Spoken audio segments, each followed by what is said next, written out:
Matthew is our president of Auroville International USA, and he's helping us on the technical side. And we're just bringing you in as a panelist. And so nice to see you, sir. Good to see you. We're so pleased that you've given us some time. I was happy to be in touch with Sir Mark Tully the other day and talking about Auroville. And I was saying how much I missed the possibility of going to India and being among friends there and spending time with you. So I'm so grateful to have this visit. Well, perhaps you can make an actual visit later in the year, or perhaps Well, we're hoping very much that the possibility of coming to India, the tourist visas are not yet open, and I think the whole world is. This pandemic has created havoc. Yes. In America, you've had so many cases. I was seeing some television programs showing the spike in your deaths as well as in your cases. Well, it's not only the concern of people being ill, but also from the emergency rooms being full. So even if you were to be in a situation where you had a stroke and needed to go to a hospital in Los Angeles, there are no beds. So it has a cascading effect on society, and we are suffering, and America is certainly. And those horrific images we saw of the attack on Capitol Hill, unbelievable. Absolutely stunning and shocking to all of us. We see this sort of thing in America. Tell me, should we start our thing? Are we starting, or are we just? Is this preliminary? Yes, and I would like to. I've always thought of you as a man who needs no introduction, but I want to just mention some of your biodata and be able to let our friends know that you were the son of the Maharaja Hari Singh. You were born in France, which not everyone knows, and Cannes, famous for the film festival. So you're at least partly, well, you're a world citizen, we know that. You worked closely as a young man with Prime Minister Nehru and Sardar Patel, who I think his passing was a real ripple in the Earth's history. If he had lived, it would have been a different shaping of the Republic. And in 1967, you became the youngest ever cabinet minister in the government of Indira Gandhi. You're a member of the upper house of parliament, the Rajya Sabha, representing Delhi, senior member of the Indian National Congress Party, and chancellor of Banaras Hindu University. And of course, what's dear to me is the fact that you were the first chairman of the governing board of Auroville.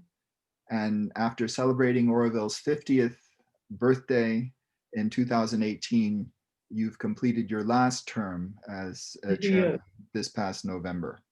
20 years. So I've had the pleasure of meeting you at the Cathedral St. John the Divine with Dean James Parks Morton, and greeted you after your sermon.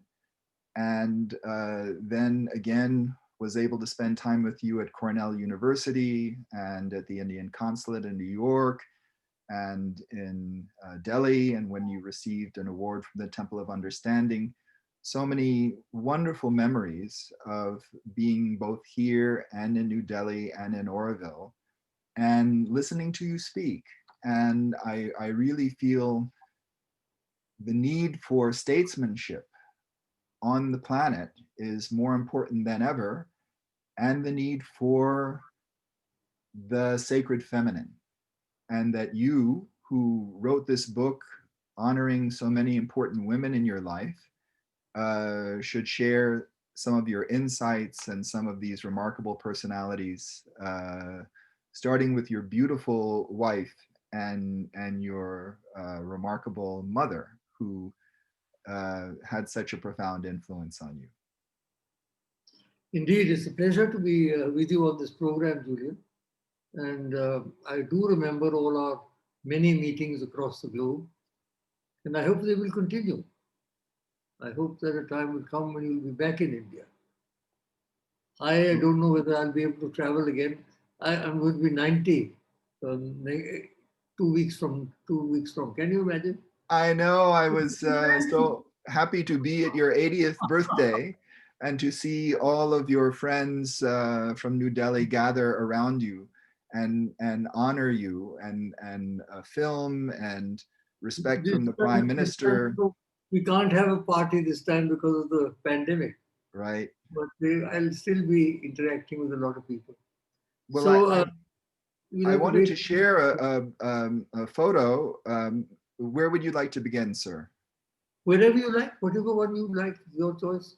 Well, I think, you know, the photos that you put in the book were so wonderful. And I really, as you begin to speak, I would like to invite people to reflect on the influence of these remarkable women who are on the cover of your book. And could you speak about your mother? Because she really, it was so wonderful to read about your relationship, your warm relationship with her. Yes. Well, you see, my father married 4 times, which was a lot of maharajas did that in those days. And the first 3 marriages, there was no issue. And they were princesses. So my mother was not a princess, she was a village girl. And it was arranged that she should come and marry my father. And the thing with her was that she always retained her grassroots, as it were. She always retained, she tried to bring the village into the palace. She brought the folk songs and the folk customs and all of Kangadai, Himachal Pradesh, our neighboring state. And she had a very big influence upon me because she was religious in the general sense, like many Hindu women are, not particularly philosophical, but she was religious. And she taught me a lot of things. She said, you know, whatever you do in your life, do for the poor. If you do it for the rich, they'll take your money and they'll attack you again. So whatever you want to do, do for the poor. That's the sort of thing that and always greet anybody who comes with courtesy and dignity and so on. So she taught me a lot of valuable lessons, whether it is a VIP or whether it is an employee or a servant of somebody came in, you have to treat them equally. And then she developed into this beautiful woman. Look at that. So she was a very major influence in my life, no doubt about it. And I owe a lot to her. I think I'm fortunate to have had a loving mother who was nurturing, and I also know that you've been with leaders such as Indira Gandhi, serving in her cabinet, and could see someone who was also spiritually oriented. And here is her picture with Nehru and Anandamayi Ma. Could you speak a little bit about Nehru is not in it. It's just Anandamayi Ma. Oh. Nehru is not in it. It's only Indira Gandhi and Anandamayi Ma. Anandamayi Ma is also in my book, as you know. So what was it like meeting this saint, Anandamayi Ma? She was a remarkable woman, this Anandamayi Ma, full of love and full of joy. And being in her presence was really a privilege because you partook of her, as it was, radiation of joy and. And I understood she made a meal for you. Yeah, he did. I was going somewhere. She made a meal for me and virtually fed me herself. She was a marvelous woman, I must say. And a simplicity and sweetness and a kind of palpable bliss other people. Absolutely, absolutely. But you bypassed Indira Gandhi. You mentioned just Indira Gandhi in passing. Perhaps we should spend a few minutes on Indira Gandhi. Is that all right? Yes, please. I was noting that she visited both Anandamayi Ma and the mother of the ashram. So Yes. please. Well, she was definitely interested in the spiritual life, although she was a real politic, a very tough politician. But at the same time, she had this softer side. Those of us who knew her well knew that she loved artists, for example. Wherever she went, she wanted to meet artists. She wanted to meet intellectuals. Uh, when she was prime minister, they asked you, who do you want to meet? So she wanted to meet thinkers of that society. And so she had a dual personality. On the one hand, she was a very tough politician and took on some of the most powerful politicians in India and defeated them. Also, she gave tremendous leadership during the Bangladesh War. If you remember when Bangladesh was liberated from the Pakistan rule, as it were, that was in December of 1975. Um, she was there. She was the one who fine-tuned the whole thing. But so she was there as a tough politician, and a lot of people were in awe of her. But for those of us who knew her well, we realized that she had this softer side to her personality. And she was really quite a remarkable woman. Her last letter that she wrote, which is in the nature of some kind of a will, it wasn't really a will, but some kind of a final statement, is a remarkable document. She said that I know there's some people who are plotting to kill me. But if that happens, the hatred will not be in my mind, it will be in the mind of the killer. And as far as I'm concerned, I'll have no. So she made a very extraordinary statement. So she was a very unusual woman, I must say. Very unusual. I was in her cabinet for 10 years, 10 full years. And she called you Tiger? She also called me Tiger, yes, well, not in cabinet meetings, but outside. But Jawaharlal ji was my mentor. You see. Jawaharlal Nehru was my mentor. He was my guru, a political guru. And he was very fond of me, sort of a father figure in a way. But she also, she was very friendly. I saw the boys growing up, Rajiv and Sanjay. And she was assassinated, and then her son was assassinated, which was a terrible tragedy. You know?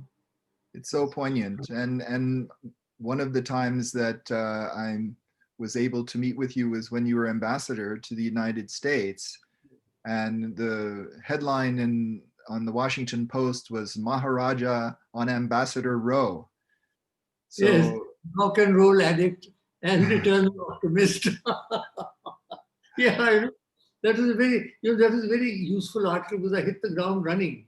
I mean, usually in Washington it takes 2 or 3 years before anybody even knows who you are. With that well, article, I came in on the front foot. But unfortunately, I could only serve for 6 months because Rajiv lost Rajiv lost the election.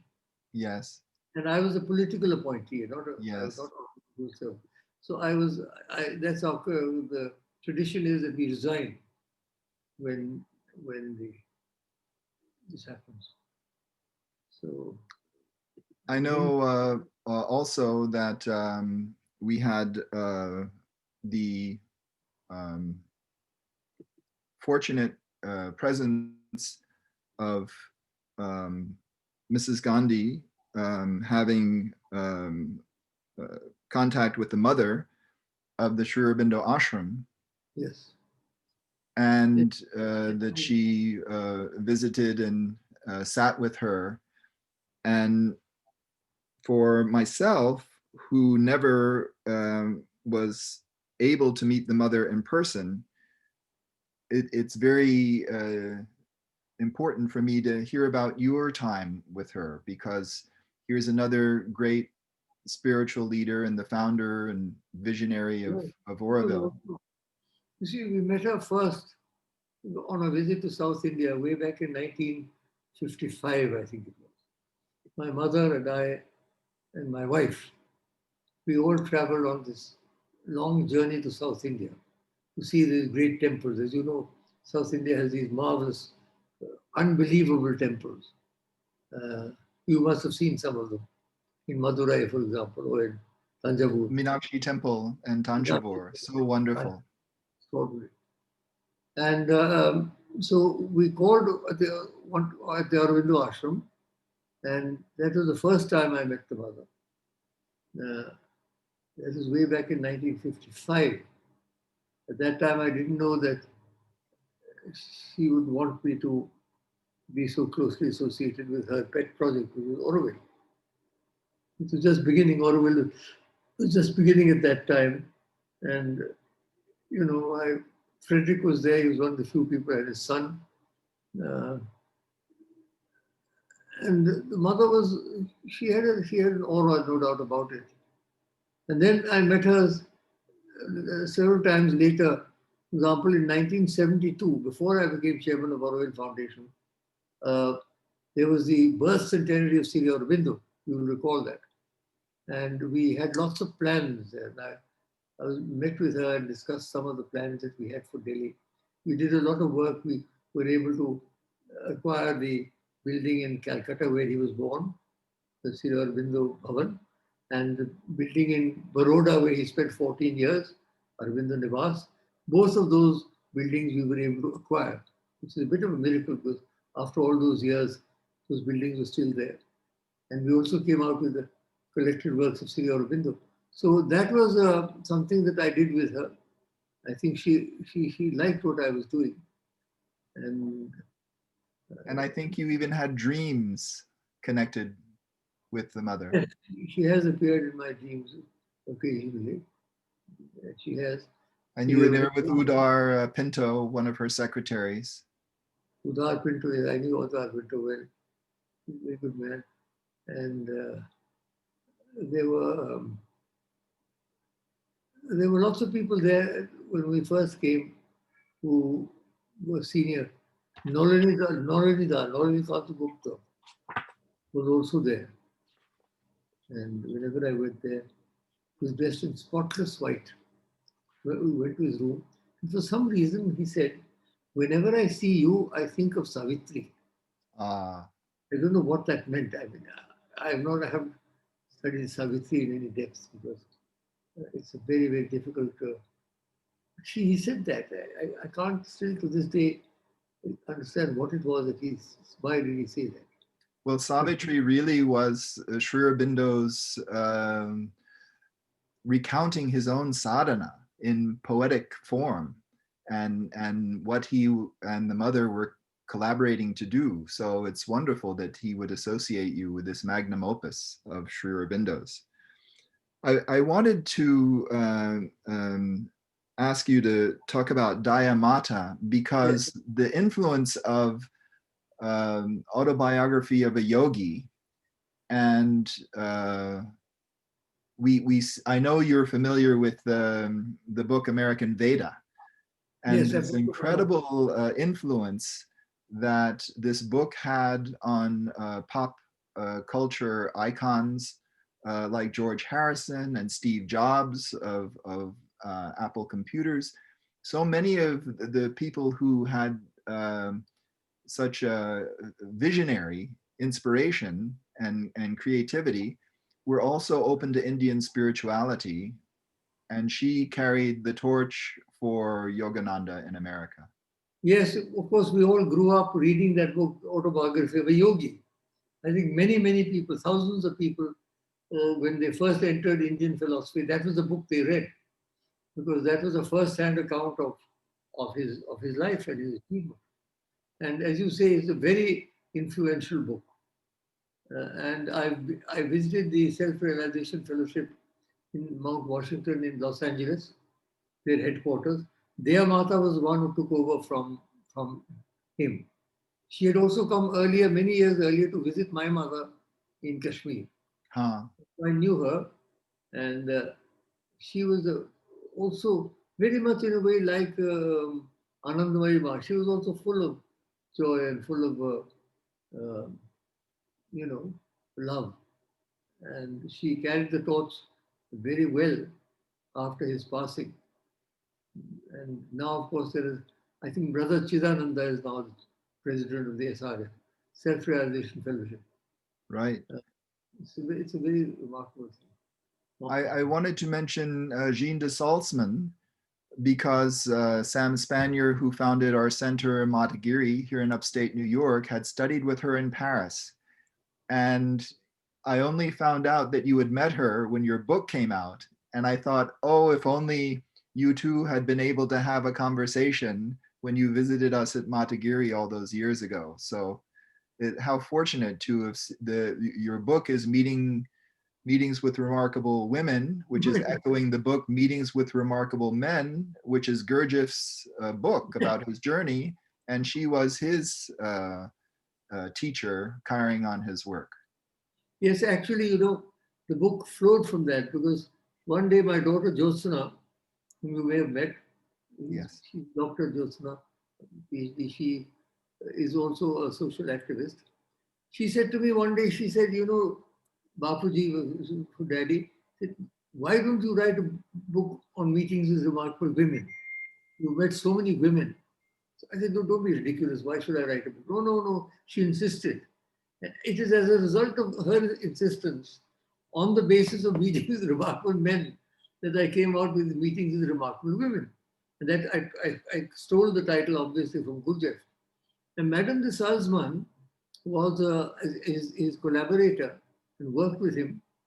And they had such special dances which were supposed to develop a sort of spiritual.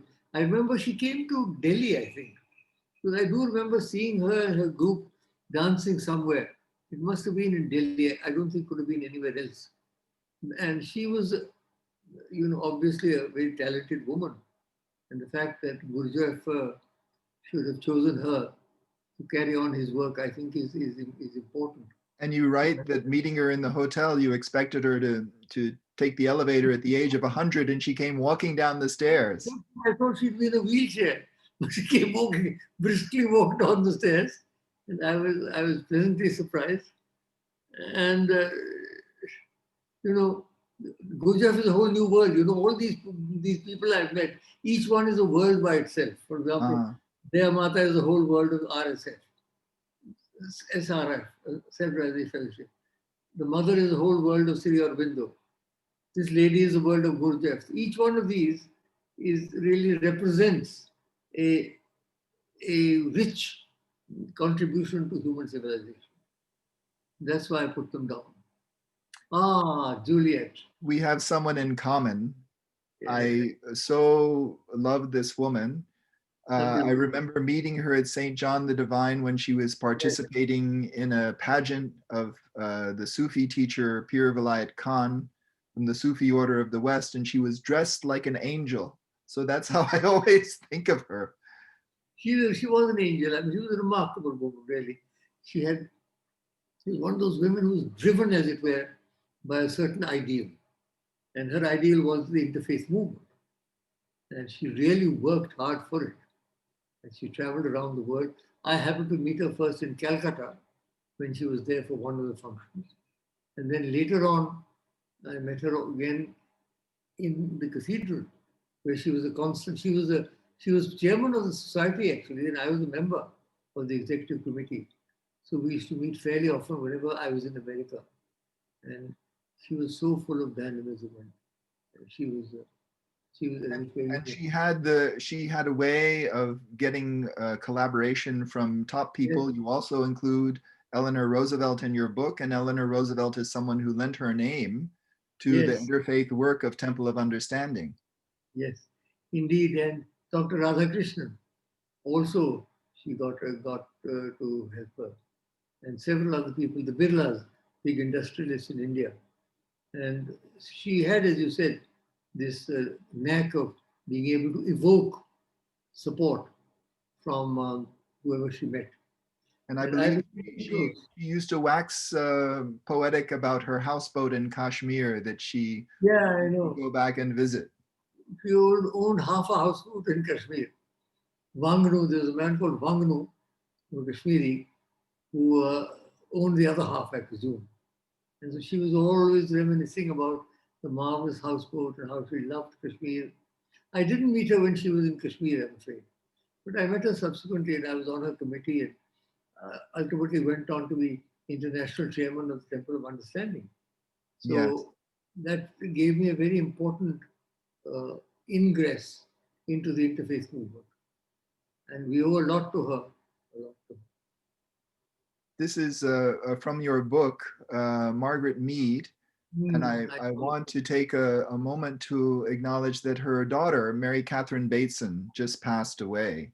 Oh, And but to me, it was so moving that the kind of visionary genius of Gregory Bateson, who met Mother, and Margaret Mead, who wrote this very positive endorsement of Auroville at the request of Savitra, an Auroville pioneer, that these visionary mother and father would have a visionary daughter, and that she really had such a ripple effect on the culture. but the work that she's done all her life really path breaking. She was, I think, one of the leading scholars in that field. And she was working in those islands, if you remember, Yes, with indigenous people. And she looked at the thing. And she was an iconic figure. And when she came to lecture at my request, she delivered a marvelous lecture. But what a privilege, Julian, it has been for me to have met all these women. yes. Just consider that. The She Margaret Mead is a whole field of study. she was a real presence at the Museum of Natural History in New York, holding her staff and Like walking an Old through, Testament prophet. very empowered. I wanted to mention Wangari Mathai because here is a great African, powerful woman who faced a lot of opposition for She her was work. in jail for a long time. Uh, She was thrown into jail by the Kenyan authorities. But she did a remarkable bit of work. I mean, she stood up for the rights of indigenous people, the blacks, and she made a great impact on that whole movement. this is another person who died too early, Yeah. Yes. I was tragically. shocked to learn that she had died. She died, I don't think she was even 60, was she, around that age? And her daughter trying to carry on her work. And this was the kind of person that we hoped would also be drawn to serve on the International Advisory Yeah, Council of Auroville. You know, yeah. these great um, aunts and uncles of wisdom around the world who were helping in ecology and held some kind of wider vision. And I think She was a major figure in the ecological movement. and so important to have Africa represented and giving a powerful voice and respect for women. That's why I specifically mentioned her in my book. When I met Kathleen Rain, this photo is from your book, a Blake scholar, poetess, an intellectual, and someone who really was a deep student of the Western esoteric tradition. But also very open to the Eastern tradition. She And she kept talking about the India of the imagination. this is how I remember her, meeting her at Lindisfarne later on. And I know she had a long correspondence with K.D. Setna. Yes, yes. She was a Blake scholar and a Yeats scholar both. And a remarkable woman she was. She would have lived forever. She got run down by a taxi or something. Back, she was mailing a letter and it No, went into reverse unexpectedly, and she yeah. was knocked down, and then that blow. Otherwise, she would have lived on to be 100, I'm sure, because she was so tough, and she was a beautiful poet, and she, for some reason, she looked upon me as a symbol of what she called the India of the imagination. uh, Wonderful. which meant the sort of ideal India. She dedicated a poem to me and a book, and also it was very kind she was. And we used to recite poetry together when she came to India. How And wonderful. reciting poetry, as you know. It's wonderful to have met this woman. The Temenos Academy that she founded is still going strong, by the way, in London. I Yes, get their, I get their annual publication.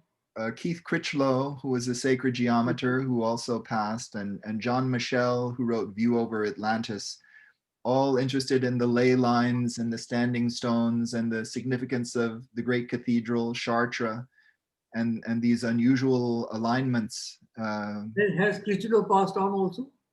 Yes, just this year. Oh, So this is the penalty. We're so grateful you're here, but I know many of your friends and colleagues have gone to the other side, and yes, yes.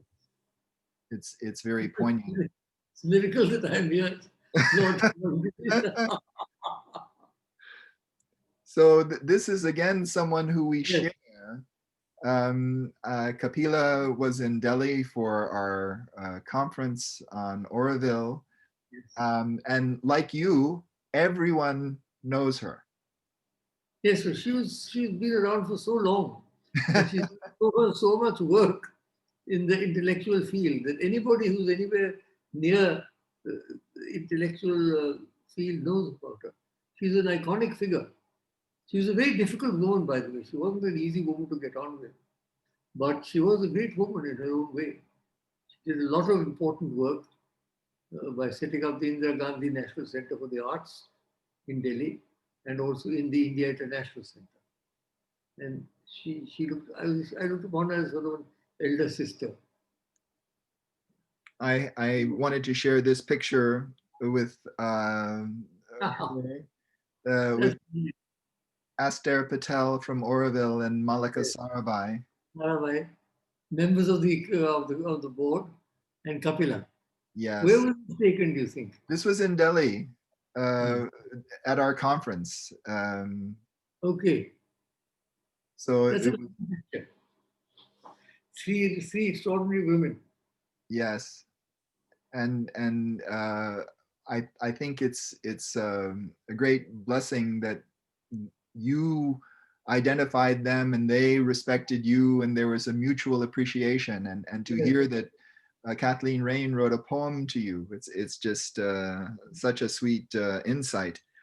I wanted to note, because this has been such a difficult week for America, Terrible. Terrible. and to bring out the fact that we tend not to recognize the divine feminine. It's we're such a patriarchal culture, and here we are on the cusp of having Kamala Harris I as the think that's vice quite president. extraordinary. I think that is quite extraordinary coming at this time. It is. For the first time, you'll have a woman in one of the top two positions. And hopefully, that would also have not only the political impact, but also the deeper impact of recognizing the feminine, which Donald Trump never ever refused to do. Never And refused. a daughter of Chennai and Yes. South India. So that she used to walk along the beach in Madras with her grandfather. So and a sweetness, they know about dosa, this family. So We are Tamils, every Tamil will know about dosa. Like every American will know about a hot dog. so I Every have Tamil will know about a dosa. so I have great hope for America, and what people don't recognize, on the top of this dome is this statue that has been called freedom. This is we're putting the divine feminine at the top, Is but that a Greek somehow statue or Roman statue? it combines both Roman and Native American, and as we said, Hail Britannia, looking towards the United Kingdom.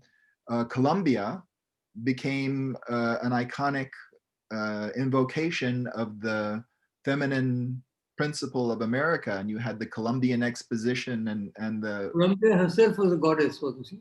so this is, in a way, it's an American invocation of that.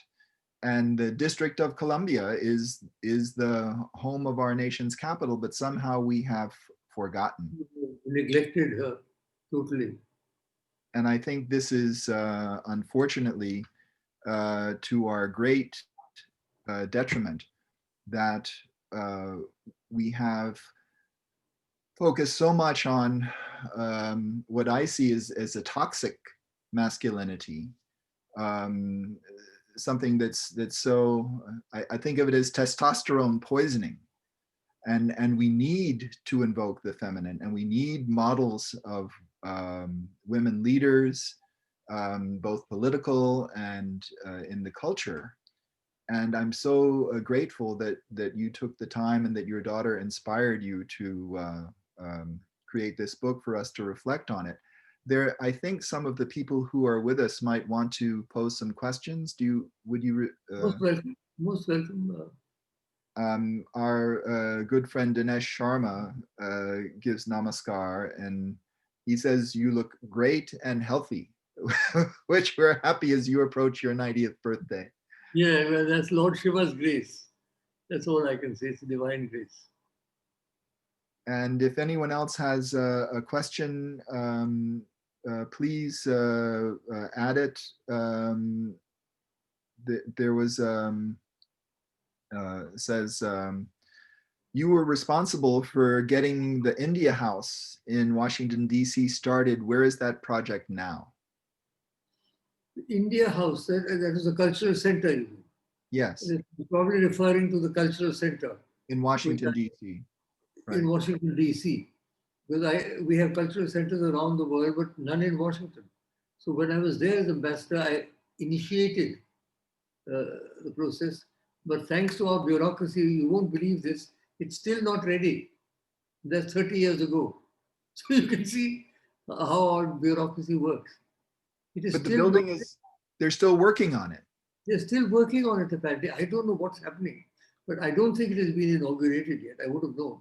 Maybe it has been, but 30 years have elapsed since I started it. And I kept inquiring every time there's a meeting of the committees, what is happening, what is happening. And then they said, first of all, they chose one building. I went myself and saw it. Then they chose another building. And then there's a building now with Roman columns. I think that's the one that they've finally agreed on.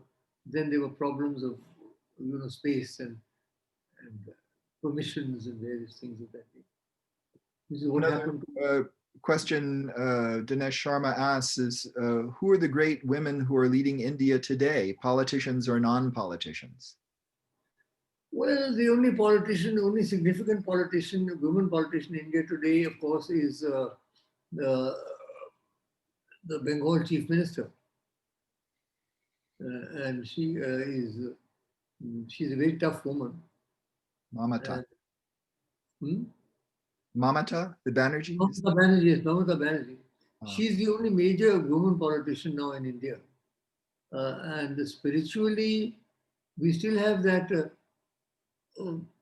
Anandamayi Mata from Kerala, who is quite well known as the hugging. Is the hugging Ma, and Karunamayi. The Karunamayi comes to Woodstock. So we have these Ma's. She's there. And I can't think, frankly, of anybody else, oddly enough. All the other gurus and all are men. And the women seem to be fairly attenuated for the time being. I can't think of anybody else. Well, I think one thing we all noticed, the whole world noticed, is that the countries who did the best with the COVID were run by women.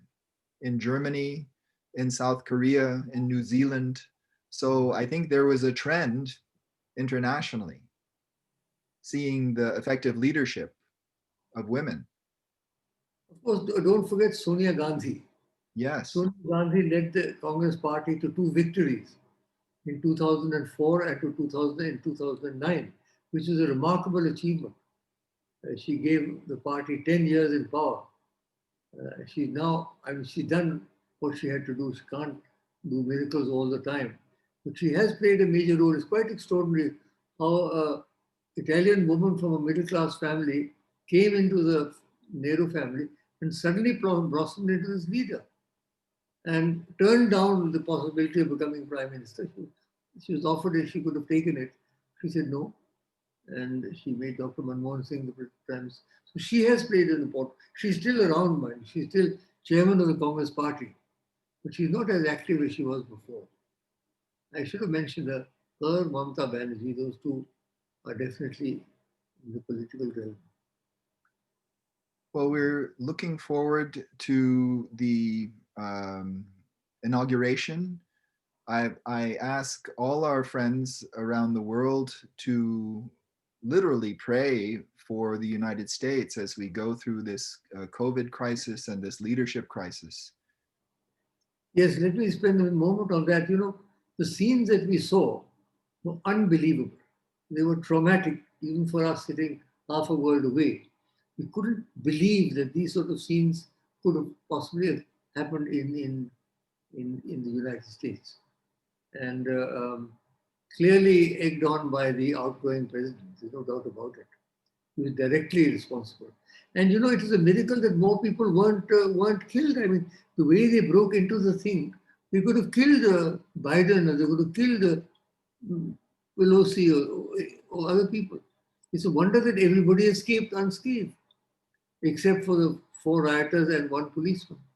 Well, I think when the entire story comes out, people will understand that it was much more frightening than we're understanding at present. That there were really close calls, and even now we're discovering that laptops were stolen and so on. And these are national security issues. So it really was such a shock. And I hope it has shocked us into one of your great writers talked about how even the virus can be a doorway into a new consciousness. And I think, do you see that the divine feminine has the kinds of qualities that could help us in the future? I'm sure they could, except that, you know, the divine feminine is still not very visible or very active. We have to develop that. We have to nurture the divine feminine, honor the divine feminine, recognize the divine feminine. And if the Americans would begin to do that, it would be a great leap forward. In India, we know about the goddess. You know, we worship the goddess, and with every god we worship, there's always the goddess there. And so we are quite au fait with women and feminine power. But in the Semitic religions, regretfully, there is no feminine, as far as I can see. Someone pointed out in the Abrahamic that you have this most important symbol of the crescent moon. So it's there, but it's occult. So I think both with the goddess of freedom on top of the American Capitol, and also with the Liberty.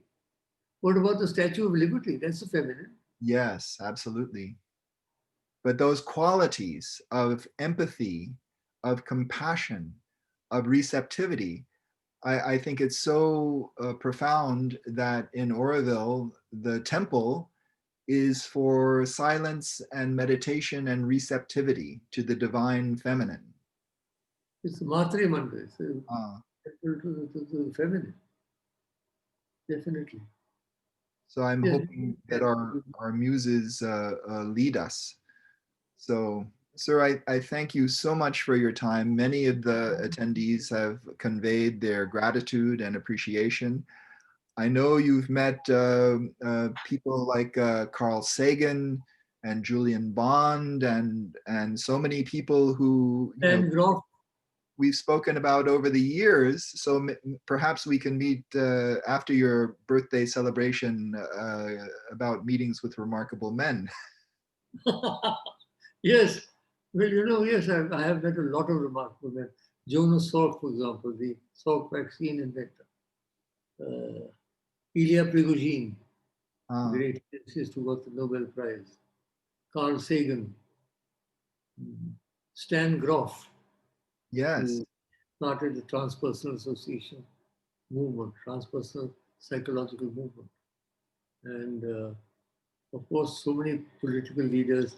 President Tito, I knew well, traveled with him around India, and Khrushchev, and, you name them. Well, let's please pencil that in. We wish you all our Thank you so felicitation. much. And Thank you, Jay. I do appreciate your putting on this program. It's wonderful to reconnect with you and with your friends. And my greetings to everybody who may be watching. We hope to, if you ever get to Auroville, we rendezvous then, and instead of sitting in a meeting, we'll be by the sea. Yes. I don't know whether I'll be able to visit again. I think I will. I'll try and make one visit a year at least. The darshan of the Bay of Bengal. Darshan there we go. And the darshan of the temple that I built there, that Shiva temple in the pyramid. Yes, You know about that, Satprem, your beautiful Shiva temple, and that is absolutely a wonderful manifestation that you created. did it so beautifully. Yes. Well, our namaste and thanks to you. Thank you very much. Thank you. God bless and take care. Thank and you. May the force be with you. Thank you. Bye now. Who's that lady? Thank you, Matthew Andrews, for helping us, and take care.